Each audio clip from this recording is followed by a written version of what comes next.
السلام عليكم ورحمة الله وبركاته.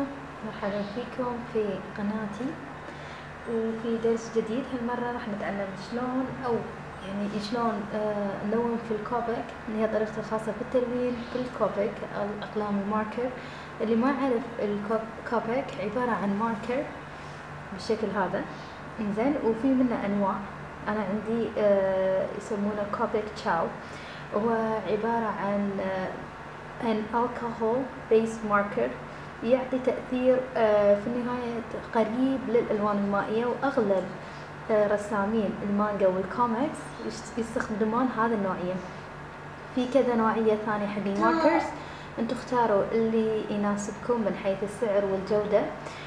بالنسبة للماركر اللي عندي هو كوبك تشاو، عبارة عن نوعية رخيصة، إنزين، متوفر بألوان أقل من الكوبك سكتش اللي هي مشهورة عند أغلب الفنانين. مرتاحة لها، صار لها عندي كم شهر، مرتاحة لاستخدامها. وهذا بالنسبة للتوتوريال هذا عبارة عن طريقتي في التلوين باستخدام ألوان الكوبك، لكن ممكن تطبقونها على أي أقلام ماركر عندكم، سواء كانت تاتش ماركر، برو ماركرز، أو أي شيء ثاني. في البداية بديت في السكتش. الشخصية هذه شخصية هيكا من How to Train Your Dragon. في منه أنيميشن، وفي منه فيلم. انزين، سكتش سريع وقديم. بعد السكتش حبرت الرسمة، نقلتها في البداية على ورق كانسن، مو كانسن احنا نعرفه الخشن، لكن في نوعية، زين، ورق من كانسن تستخدم حق الماركرز. تشوفوا انتم شنو متوفر عندكم. في بعد نوعية خاصة حق الكوبك تنتجها نفس الشركة. المهم انه يكون ورق ناعم، وحاولوا قبل لا تستخدمون اي ورق ثاني غير خاص بالماركرز انكم تتأكدون لما تكتبون عليه ما يسيح اللون او انه ما يطبع من ورا. في البداية اول شيء عقب ما نقلتها حبرتها. اقلام اللي استخدمتها تقدرون تستخدمون اي اقلام، لكن هذه الاقلام من شركة ستابيلو. انزين، فكرت احبر كذا لون، استخدم كذا لون في التحبير، وهذه النتيجة اللي طلعت لي في النهاية. لكم الحرية في استخدام اللون الأسود حق كل الرسمة، لكن أنا فضلت أغير شوي في أسلوبي واستخدم كذا لون في التحبير. ننتقل الحين حق التلوين. في البداية أحب ألون البشرة، وأعتذر أن الكاميرا مايلة، لكن بما أني قاعدة أصور مو على الطاولة، مو على سطح مكتبي، قاعدة أصور على الأرض، فشي اضطريت أخليها مايلة.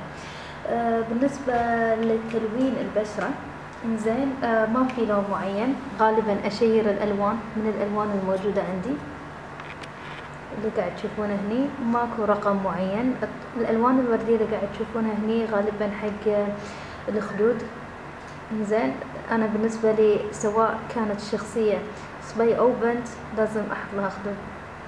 هذا بالنسبة حق طريقتي أنا، لكن أنتم ممكن تستغنون عن الألوان الوردية. أهم شيء يكون عندكم ألوان بشرة فاتحة، إنزين، وألوان غامجة ثانوية، ممكن تحطون معاهم لون بني براحتكم، لكن هذه الألوان. بالنسبة لي تلوين البشرة مسألة تشيير لا أكثر.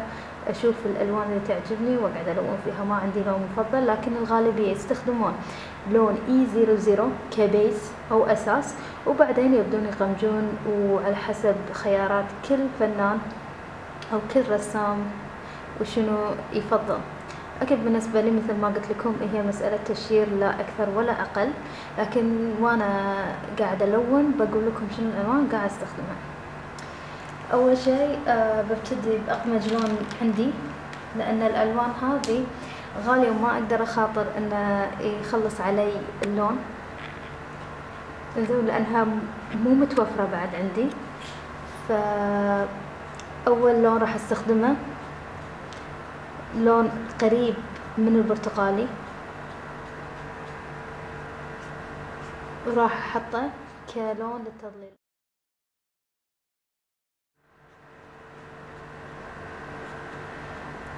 راح احطه بس على الاماكن اللي راح يكون فيها ظل. هو توفيرا للحبر فانا قاعد ابدي من الاغمج الى الافتح. بالنسبة لرقم اللون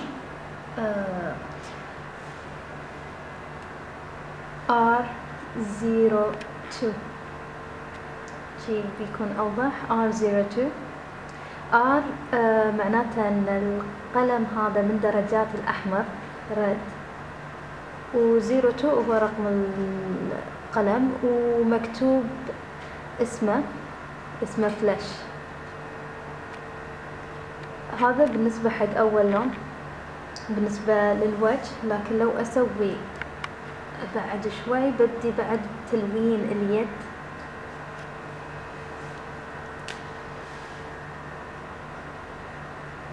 اليد راح تكون بشكل عشوائي لانه ما عندي طريقة معينة لها، لكن وين ما تحسون في مكان للظل ممكن تحطونه.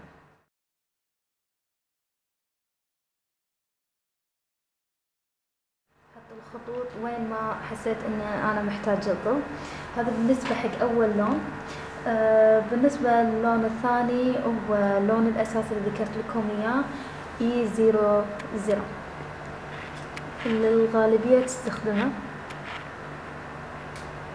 E00 ويسمونه بعد ما له اسم اعتذر، لكن اي بنا سكين وايت يسمونه.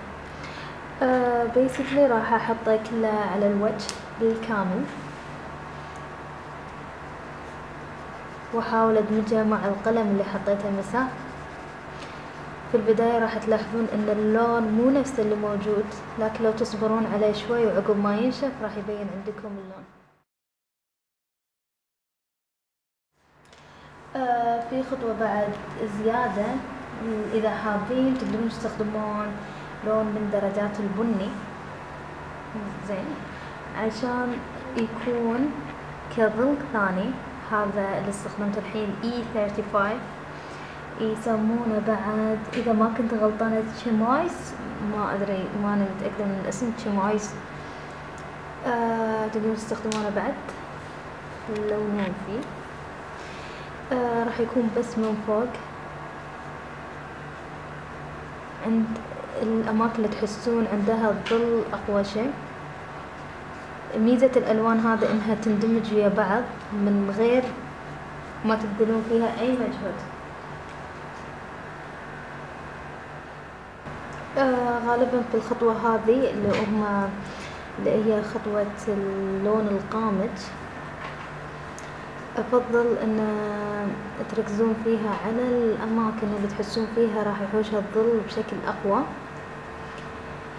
ومنها تحت الرقبة. وهني هم بعد راح يأثر عندنا من ناحية الايد. بالنسبة للايد راح تلاحظون ان في بعض الاحيان ما راح تندمج عدل مع الالوان الثانية، خاصة لما تغمجون. بما ان هني غمجت حين ممكن تردون عليها مع اللون اللي كان مساء اللي هو الظل كان R02 لكم اسمه كان فلاش. ممكن تردون فوقه تحاولون تدمجون بين الالوان هذه.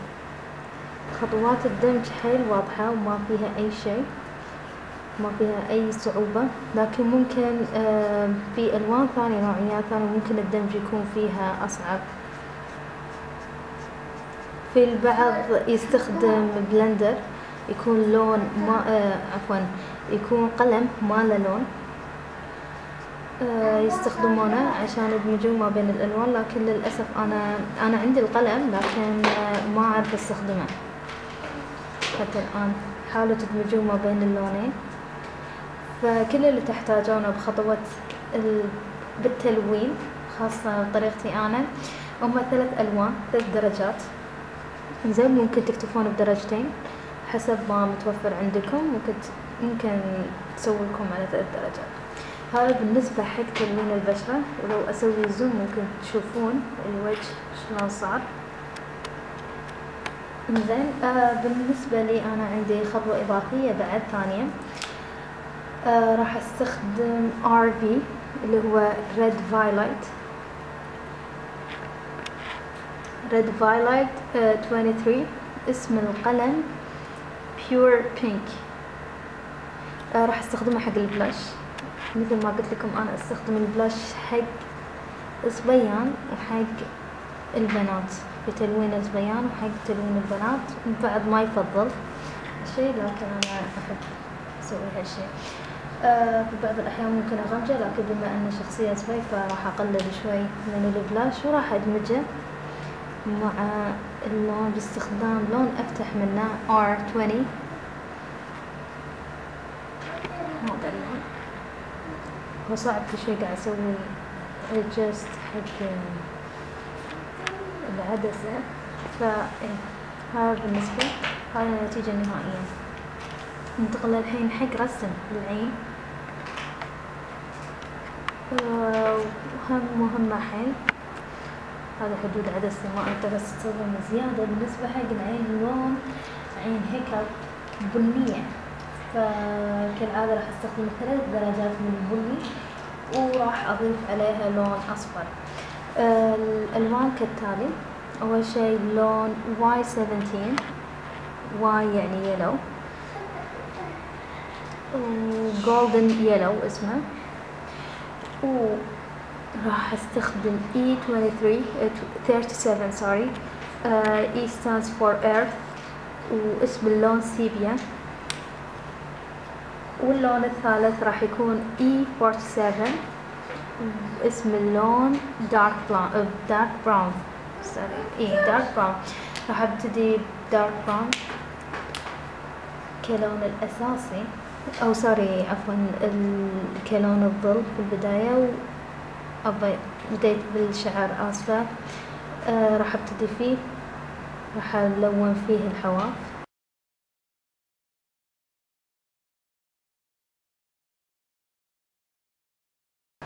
اعتذر مرة ثانية ان ما عدلت العدسة وانا الون، لكن basically لونت الحدقة مالت العين باللون البني. اغمج لون ثاني اغمج لون عندي، ومن فوق لونته باغمج لون عندي. بالنص تحت استخدمت اللون الاصفر ولونت ثاني اغمج لون اللي هو اللون الاساسي، عبارة عن لون بني افتح من البني اللي قبله اللي هو E37، وحاولت ادمجه باللون الاصفر باستخدام اللون الاصفر نفسه. وبالنسبة حق بياض العين راح استخدم لون ازرق B32.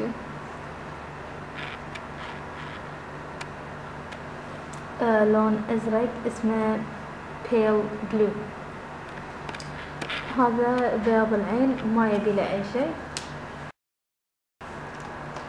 ممكن اذا حسيتوا انكم كثرتوا من اللون تستخدمون البلندر اللي حتى الان ما اعرف له وظيفة محددة ولا اعرف استخدمه شلون، بس مرات استخدمه اذا كثرت اللون شوي. ننتقل حق تلوين الشعر. راح استخدم فيه نفس الالوان اللي ذكرتها مساء حق العين. الالوان مثل ما قلت لكم راح يكون البني القامج E47 والبني اللي افتح منه E37 والاصفر Y17. ناخذ اول شيء نبتدي بالاي 47.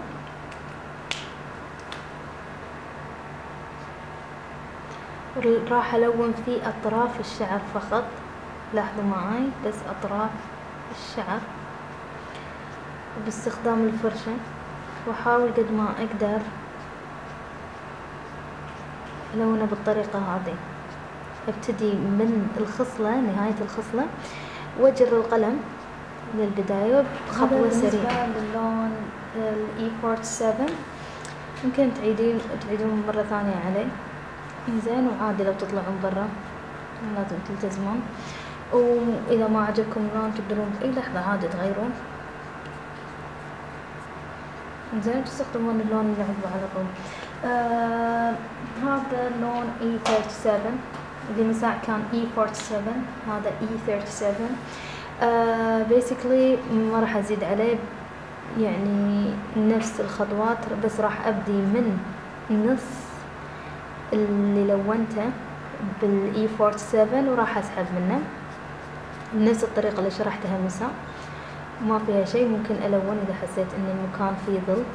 أي بالمناسبة اللون الأصفر اخترت إنه ما أكمل فيه بعد، لأن حسيت إنه كافي بس استخدام الإي 37. يعني عادي الشعر ممكن تلونونه حتى بلون واحد إذا تبون، ما في أي مشكلة، لكن أنتوا شنو تفضيلكم.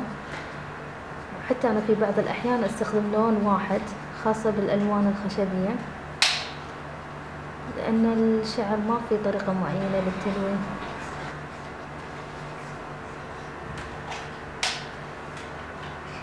حاولوا قد ما تقدرون تتركون فراغات كهايلايتس.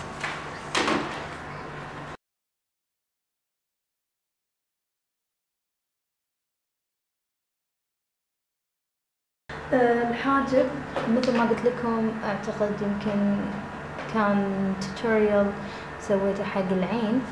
غالبا الحاجب يكون أغمج من الشعر بدرجة أو نفس لون الشعر، وهنا استخدمت إي 47.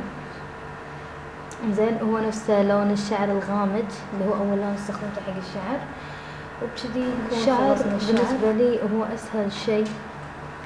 زين، خاصة إذا كنت أوريدي محددة الشكل وكان شكل بسيط، ما أحب أعقد نفسي. وهذا بالنسبة للوجه للشعر وللعين. أتوقع هذا يعني كافي وأغلب الناس تسأل فيه. أبي أضيف هايلايتس حق العين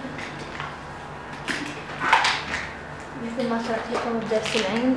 تقدرون تختارون أي مكان. استخدم كوركتر تحصلونه بأي مكتبة، زين، متوفر بكل مكان. هذا بالنسبة مثل ما قلت لكم حق الباجي. إن شاء الله الرسمة كاملة راح أعرضها على حسابي في تويتر وبالإنستغرام.